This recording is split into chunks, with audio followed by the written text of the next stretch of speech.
Bismillahirrahmanirrahim. Assalamualaikum warahmatullahi wabarakatuh.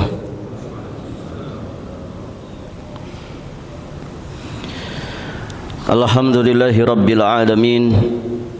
Wabihi nasta'in ala umuri dunya waddin.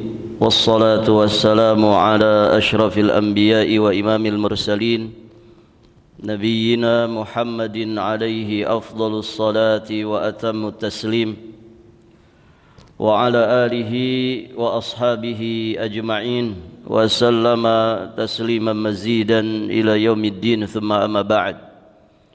Allahumma inna nas'aluka ilman nafi'an wa rizqan tayyiban wa amalan mutaqabbala. Allahumma 'allimna ma yanfa'una wanfa'na bima 'allamtana wa zidna min ilmika wa karamika wa judika ya dzal jalali wal ikram. Innaka ala kulli syai'in qadir wa bil ijabati jadir. Para hadirin jamaah salat subuh rahimani wa rahimakumullah. Alhamdulillah, kita bersyukur kepada Allah Subhanahu wa taala. Pada kesempatan yang berbahagia ini kita dimudahkan Allah Subhanahu wa taala untuk kembali bermajlis di masjid ini. Kita memohon kepada Allah dengan seluruh asma-Nya yang husna, dengan seluruh sifat-sifatnya yang maha sempurna. Semoga Allah menganugerahkan kepada kita semua keikhlasan di dalam ucapan dan juga perbuatan, dan semoga Allah Subhanahu wa taala menjadikan kita semua hamba-hamba yang senantiasa istiqamah ya di atas kebaikan. Amin Allahumma ya rabbal alamin. Para jamaah sekalian yang dirahmati Allah, pada kesempatan ini sedikit kita ingin mengingat kembali di antara kewajiban kita sebagai hamba Allah Subhanahu wa taala, bahwa manusia sebagai hamba Allah di dalam hidup dan kehidupannya memiliki tanggung jawab yang sangat besar di hadapan Allah Subhanahu wa taala, bahkan juga di hadapan Rasulnya sallallahu alaihi wa alihi wasallam. Kita manusia disebut makhluk yang mukallaf, terbebani oleh syariat. Kita bersama bangsa jin disebut dengan tsaqalain, dua makhluk Allah Subhanahu wa taala yang memikul beban berat untuk menegakkan syariat, menegakkan ubudiyah kepada Allah Subhanahu wa taala. Kita juga memiliki tanggung jawab yang sangat besar di hadapan sesama hamba Allah Subhanahu wa taala. Jadi apa yang menjadi tanggung jawab kita di hadapan Allah ini terkait dengan hablum minallah, sedangkan tanggung jawab sesama kita sebagai hamba Allah Subhanahu wa taala ini yang disebut dengan hablum minan nas. Semua tanggung jawab inilah sejatinya yang disebut dengan amanah. Kita memikul amanah di hadapan Allah Subhanahu wa taala dan Rasul-Nya, sehingga amanah ini tidak boleh dikhianati. Di surat Al-Anfal ayat yang ke-27, Allah Subhanahu wa taala berfirman, "Ya ayyuhalladzina amanu la takhunullaha war rasul wa takhunu amanatikum wa antum ta'lamun." Wahai sekalian orang-orang yang beriman, janganlah kalian mengkhianati Allah dan Rasul, dan jangan pula kalian mengkhianati amanah yang dipercayakan kepada kalian sedangkan kalian mengetahui. Taib, hadirin jamaah yang dirahmati Allah, di dalam ayat yang mulia ini kita dilarang oleh Allah Subhanahu wa taala untuk berkhianat kepadanya, juga berkhianat kepada Rasul, dan mengkhianati setiap amanah yang dipikulkan kepada kita. Demikian pula amanah kita di hadapan sesama manusia. Di surat An-Nisa ayat ke-58, Allah Subhanahu wa taala berfirman, "Innallaha ya'murukum an tu'addul amanat ila ahliha wa idza hakamtum bainan nas an tahkumu bil adl innallaha ni'ma ya'idzukum bih innallaha kana sami'an basira." Sungguh Allah menyuruh kalian untuk menyampaikan amanah kepada yang berhak menerimanya, dan apabila kamu menetapkan hukum di antara manusia, hendaklah kamu menetapkannya dengan adil. Sungguh Allah itu sebaik-baik yang memberi pengajaran kepadamu, dan sungguh Allah itu maha mendengar lagi maha melihat. Inilah amanah manusia di hadapan Allah Subhanahu wa taala dan juga Rasulnya, kemudian di hadapan sesama hamba Allah Subhanahu wa taala. Maka para ulama menjelaskan yang disebut dengan amanah itu secara bahasa berasal dari kata amuna ya'munu amanatan, yang artinya menjadi percaya. Maka orang yang sangat jujur dan terpercaya, ya, di dalam istilah bahasa Arab disebut dengan al-amin. Dan gelar ini yang disematkan oleh orang-orang Quraisy kepada Nabi kita yang mulia Nabi Muhammad sallallahu alaihi wasallam. Al-Amin, orang yang jujur, terpercaya, orang yang sangat amanah, tidak pernah khianat. Taib, hadirin jamaah dirahmati Allah. Para ulama juga menegaskan bahwa orang itu ya dikatakan amanah ketika dia menunaikan segala sesuatu yang Allah Subhanahu wa taala wajibkan atas dirinya. Karena amanah itu adalah semua perkara yang diwajibkan Allah kepada manusia. Atau juga dengan makna titipan yang dipercayakan Allah Subhanahu wa taala kepada manusia. Taib, hadirin jamaah yang dirahmati Allah. Maka amanah ini nanti ada pertanggungjawaban di hadapan Allah. Di riwayat Imam Al-Bukhari, Nabi sallallahu alaihi wasallam mengatakan, "Ala kullukum ra'in wa kullukum mas'ul an ra'iyatih." Ketahuilah setiap kalian itu adalah pemimpin. Ra'in itu makna bahasanya adalah penggembala. Ra'in, masing-masing kalian itu adalah penggembala yang memimpin gembalaannya. Wa kullukum mas'ul, dan setiap kalian itu akan dimintai pertanggungjawaban an ra'iyatihi, atas kepemimpinannya di dalam memimpin siapapun yang dipimpin oleh dirinya. Ra'iyah, ra'iyah itu yang dipimpin. Orang kita nyebutnya rakyat. Hadirin jamaah yang dirahmati Allah, masing-masing kita pemimpin, masing-masing kita akan dimintai pertanggungjawaban atas kepemimpinan kita. Hadirin jamaah yang dirahmati Allah, kepemimpinan ini masing-masing ada di atas pundak kita. Bahkan ketika seorang manusia hidup sebatang kara, tidak memiliki siapapun, tidak ada apapun yang ada pada dirinya. Kalaupun manusia hidup sendirian sebatang kara di dunia ini, maka sejatinya dia tetap pemimpin. Setidak-tidaknya memimpin lahir dan batinnya, memimpin dirinya sendiri yang terdiri dari unsur lahir dan batin. Dia wajib memimpin dirinya sendiri untuk kemudian barakallahu fikum dia jaga lahir batinnya, bagaimana bisa selamat dunia akhirat, ya selamat dan bahagia di dunia dan juga di akhiratnya.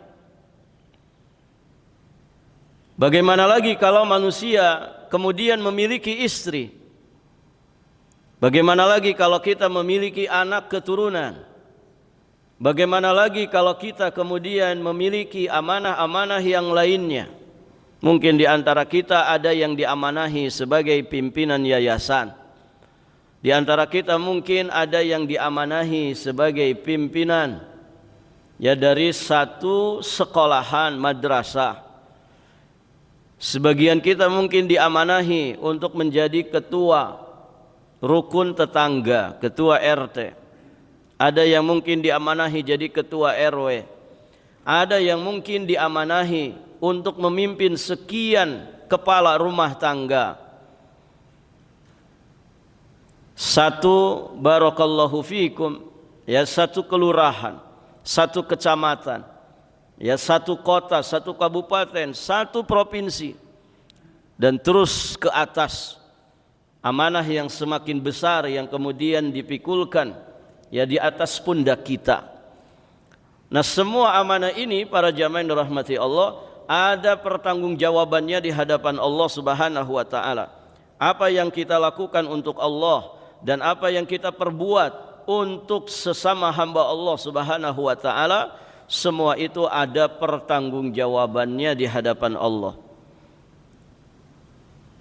Di surat Al-Hijr ayat 92-93 Allah Subhanahu wa taala menyampaikan, "Fa wa rabbika lanas'alannahum ajma'in amma kanu ya'malun."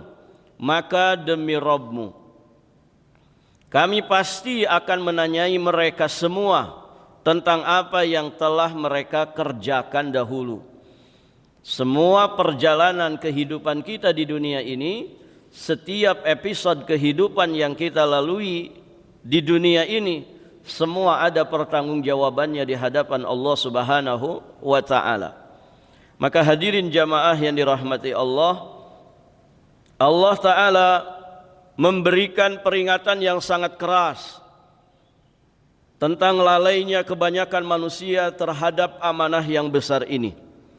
Di surat Al-Ahzab ayat 72 Allah Subhanahu wa taala berfirman, "Inna aradnal amanata 'alas samawati wal ardi wal jibali fa abaina ay yahmilnaha wa ashfaqna minha wa hamalahal insan innahu kana zaluman jahula." Sesungguhnya kami telah mengemukakan amanah kepada langit dan bumi serta gunung-gunung. Maka kata Allah Subhanahu wa taala, fa abaina ay yahmilnaha. Semuanya enggan untuk memikul amanah ini. Bahkan wa ashfaqna minha, dan mereka khawatir akan mengkhianatinya. Wa hamalahal insan, dan dipikullah amanah itu oleh manusia. Kemudian Allah ingatkan, ya di antara tabiat dasar manusia, tabiat buruk manusia, innahu kana zaluman jahula. Sesungguhnya manusia itu teramat zalim dan amat bodoh. Ya zaluman, zaluman itu bukan sekedar zalim, tapi sangat zalim. Jahulan bukan sekedar jahil, tapi sangat jahil. Jadi manusia itu sangat zalim, manusia itu sangat bodoh. Ini sejatinya peringatan dari Allah Subhanahu wa taala, ya, supaya manusia itu benar-benar memikul amanah dengan penuh tanggung jawab. Apapun yang diamanahkan kepada dirinya. Maka di ayat selanjutnya, di ayat yang ke-73 dari surat Al-Ahzab ini, Allah Subhanahu wa taala kemudian menyebutkan 3 golongan manusia saat mendapatkan amanah. Allah Subhanahu wa taala berfirman, liyu'adziballahu al-munafiqina wal munafiqat wal musyrikina wal musyrikat wa yatuballahu 'alal mu'minina wal mu'minat wa kana Allahu ghafurar rahima. Sehingga Allah mengazab orang-orang munafik, laki-laki dan perempuan. Allah pun mengazab orang-orang musyrik, laki-laki dan perempuan. Dan sehingga Allah menerima taubat orang-orang beriman, laki-laki dan perempuan. dan Allah itu Maha Pengampun lagi Maha Penyayang. Hadirin jamaah rahimani wa rahimakumullah. Kita perhatikan di ayat ke-73 surat Al-Ahzab ini, Allah Subhanahu wa taala menyebutkan 3 golongan manusia saat mendapatkan amanah. Pertama, munafikin. Pertama, orang-orang munafik. Orang-orang munafik ini terkait dengan amanah, sikap mereka itu secara zahir, sikap mereka yang nampak itu seolah-olah mereka ini orang yang amanah. Namun hakikatnya mereka ini sejatinya orang-orang yang berkhianat. Pengkhianatannya orang-orang munafik ini, para jamaah yang dirahmati Allah, terkadang tidak disadari dan tidak terdeteksi. Sehingga pengkhianatan orang-orang munafik ini sangatlah berbahaya, sebagaimana bahayanya musuh dalam selimut. Ya, munafik itu kan begitu. Mukhalafatul zahir al-batin. Jadi mereka ini antara lahir dan batinnya itu berbeda.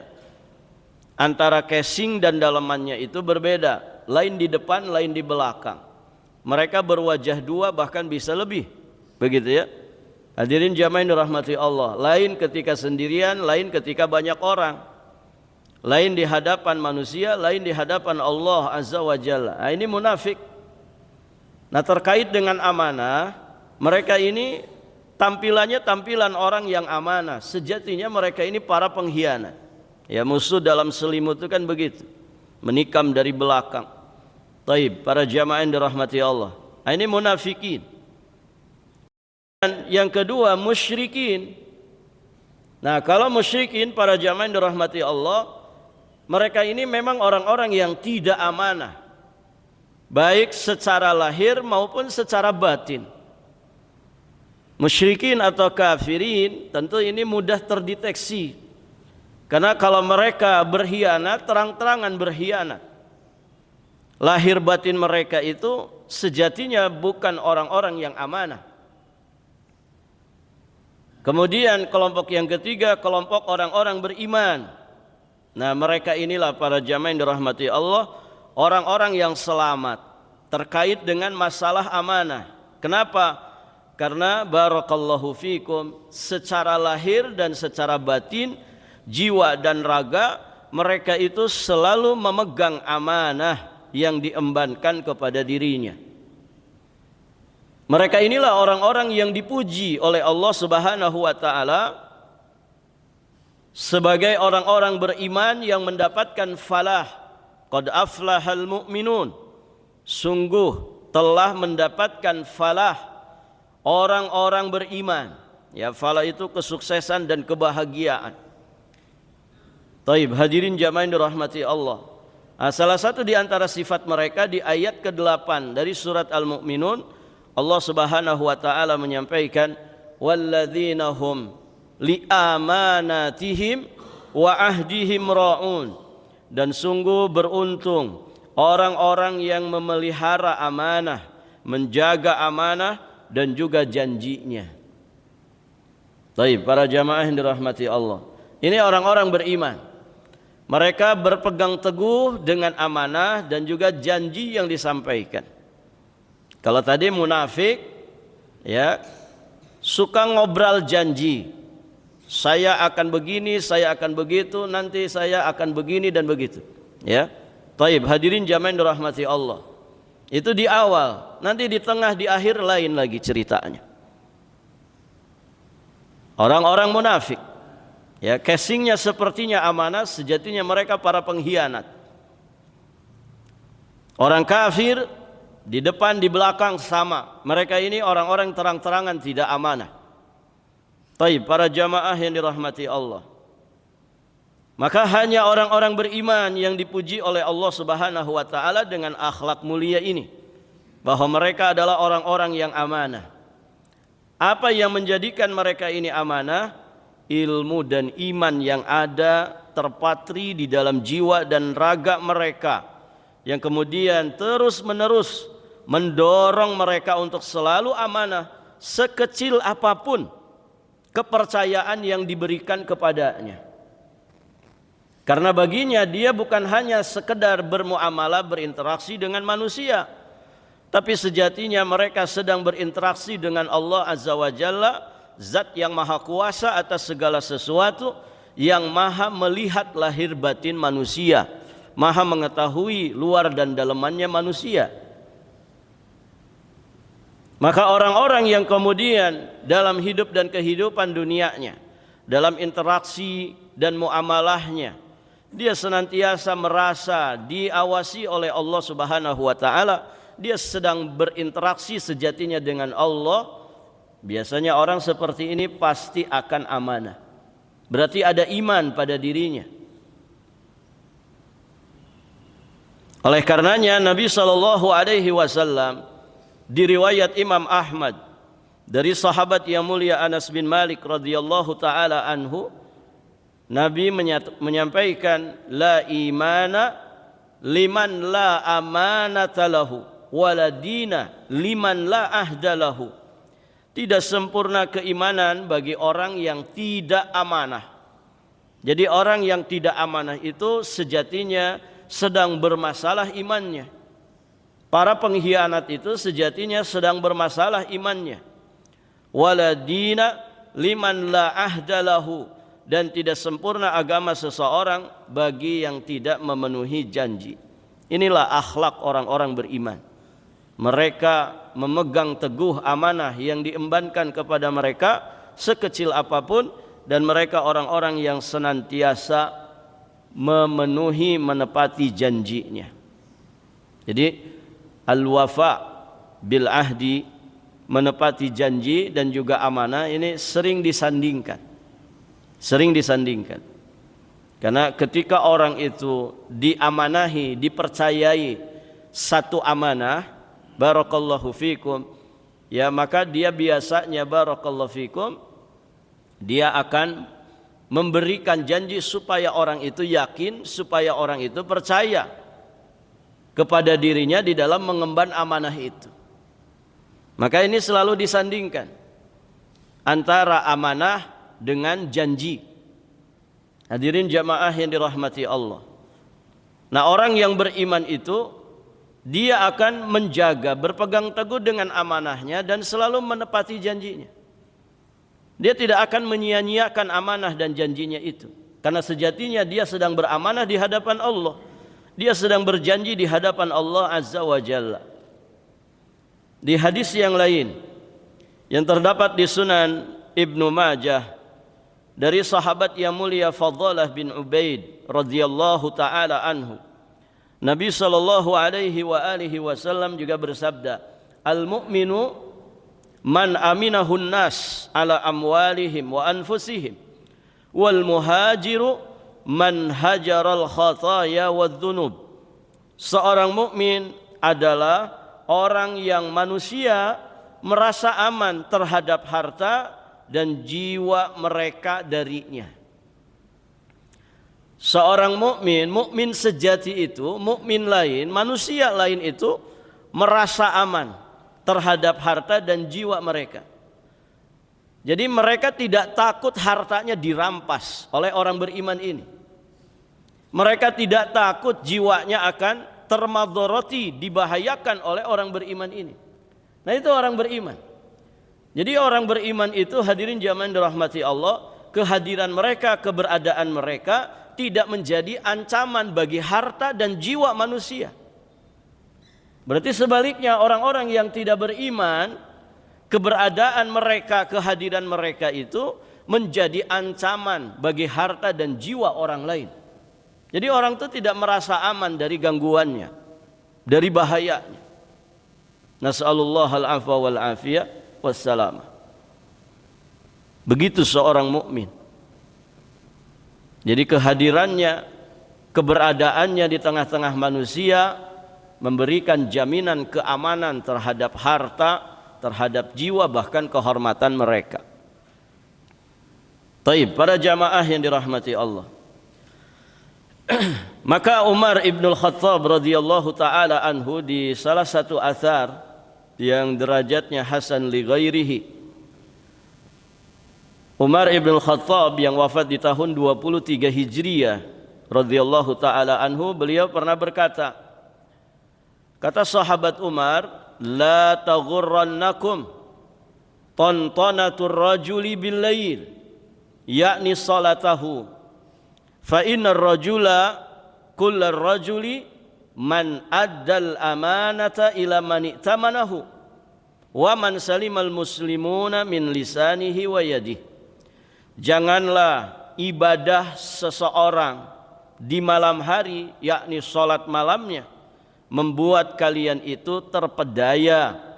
Sesungguhnya seseorang yang benar-benar mulia adalah orang yang menunaikan amanah kepada yang mempercayakannya, dan orang yang kaum muslimin selamat dari keburukan lisan dan juga tangannya.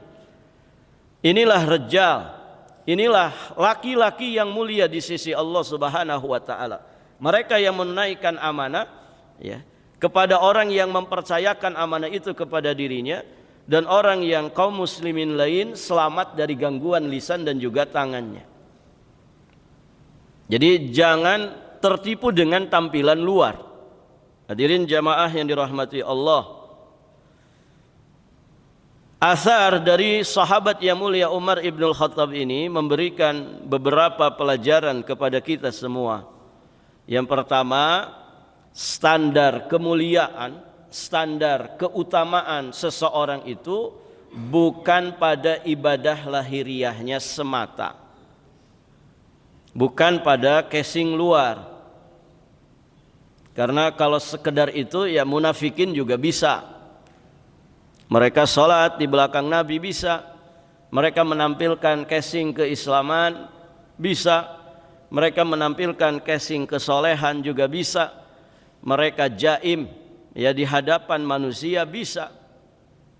Barakallahu fikum, para jamaah yang dirahmati Allah. Maka standar keutamaan dan kemuliaan seseorang itu bukan pada ibadah lahiriahnya, bukan hanya pada ibadah malamnya, bukan hanya pada merdunya suara bacaan Quran, bukan hanya pada casing kesolehan. Semua itu tidak secara otomatis menjadi ukuran kemuliaan seorang hamba di sisi Allah. Kenapa? Karena penilaian Allah itu mencakup lahir dan batin. Mencakup lahir dan batin. Beda dengan penilaian manusia. Makanya kita diingatkan, jangan terlalu terpesona dengan ibadah lahiriah seorang manusia. Kenapa? Karena munafik bagus secara casing luar, tapi mereka dimurkai Allah. Mereka orang-orang yang dimurkai Allah. Taib, para jamaah yang dirahmati Allah. Kemudian dari asar sahabat Umar ibn Khattab ini juga kita bisa mengambil pelajaran supaya kita jangan tertipu oleh citra yang lebih religius. Ini peringatan agar kita tidak tertipu oleh citra yang lebih religius. Karena terkadang orang itu punya banyak kepentingan di balik tampilannya yang religius. Hadirin jamaah yang dirahmati Allah, tidak terburu-buru mengagumi seseorang sekedar dari tampilan luarnya semata. Barakallahu fikum.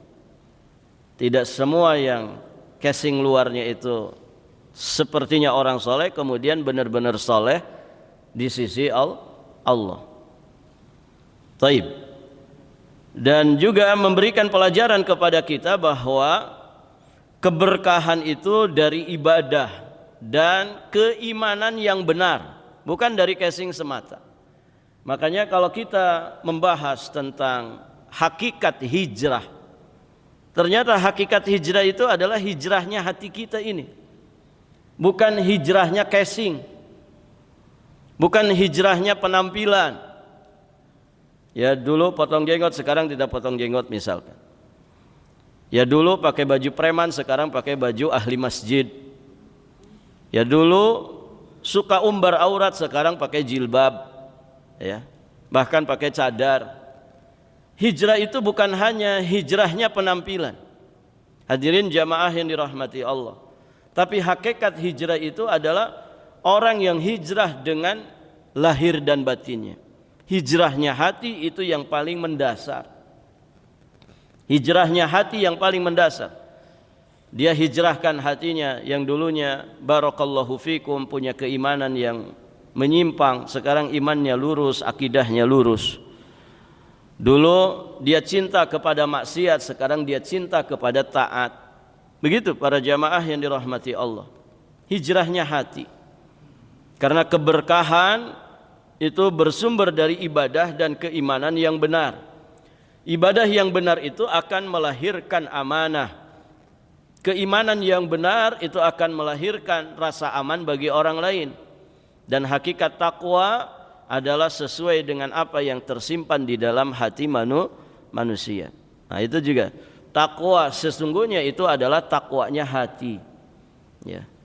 Makanya Nabi pernah menegaskan di satu riwayat hadis, at-taqwa hahuna, at-taqwa hahuna, at-taqwa hahuna. 3 kali Nabi menyebutnya. Takwa itu di sini, takwa itu di sini, takwa itu di sini. Wa asyara ila sadri, dan beliau kemudian mengisyaratkan ya dengan jarinya ke arah dadanya. Artinya takwa yang sesungguhnya adalah takwanya hati. Kalau orang itu takwa hatinya, pasti lisan dan juga amal perbuatannya juga akan ikut bertakwa kepada Allah Subhanahu wa taala. Baik, para jamaah yang dirahmati Allah.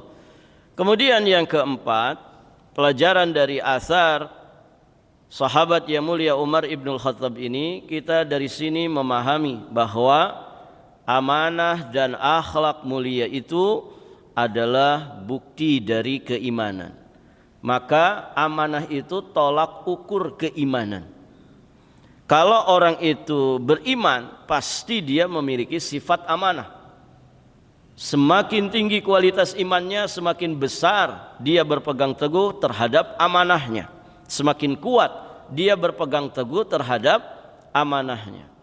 Islam tidak hanya memberikan perhatian khusus hanya terhadap hubungan hamba dengan hubungan hamba dengan Allah Ta'ala saja, tapi juga hadirin jamaah yang dirahmati Allah, Islam sangat-sangat memberikan perhatian khusus terhadap yang namanya hablum minan nas, hubungan antara sesama manusia. Dan itu hakikat takwa. Orang yang benar-benar bertakwa haqqa tuqatih, maka dia pasti menjalin hubungan yang baik dengan Allah Subhanahu wa taala, dan dia pun menjalin hubungan yang baik dengan sesama hamba Allah. Manusia di neraka nanti itu banyak yang disiksa di neraka gara-gara dosa terhadap sesama. Mengapa demikian para jamaah? Karena dosa kepada Allah, Allah itu Maha Pengampun. Tapi dosa kepada sesama manusia tidak cukup tobat kepada Allah.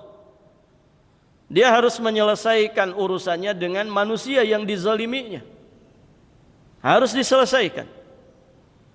Di samping dia bertaubat kepada Allah, dosa-dosa yang terkait dengan hukuk adami, dosa-dosa yang terkait dengan hak sesama Bani Adam, sesama manusia, itu tidak akan berbuah ampunan sampai kemudian orang yang bersangkutannya memaafkannya, membebaskannya dan menghalalkannya.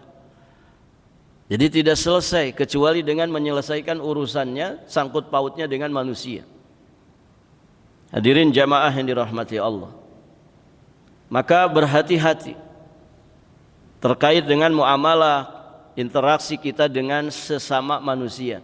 Jangan suka zalim ya kepada sesama muslim, apalagi zalim kepada orang-orang terdekat kita.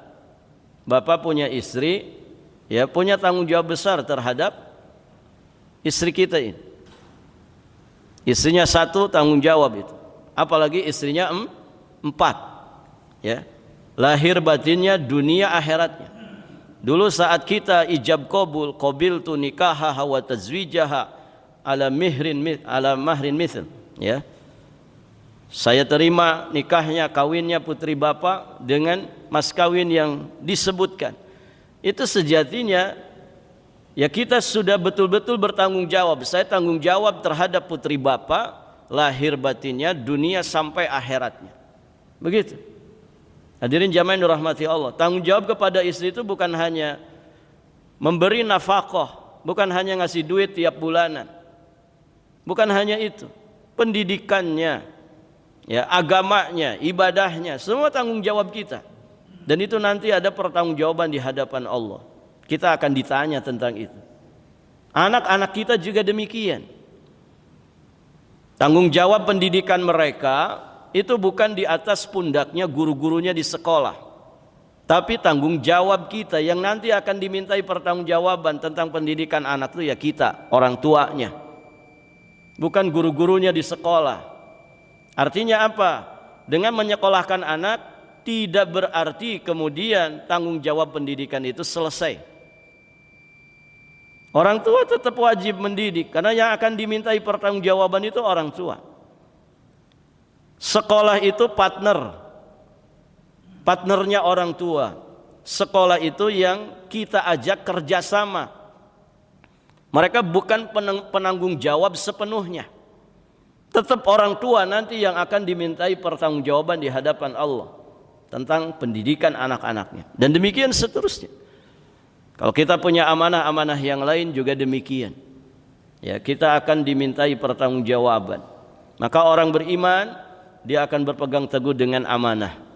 Orang beriman dia akan berusaha terus menepati janji-janjinya yang kemudian dia ikrarkan di hadapan manusia untuk meyakinkan mereka bahwa kita ini bisa memegang teguh amanah tersebut.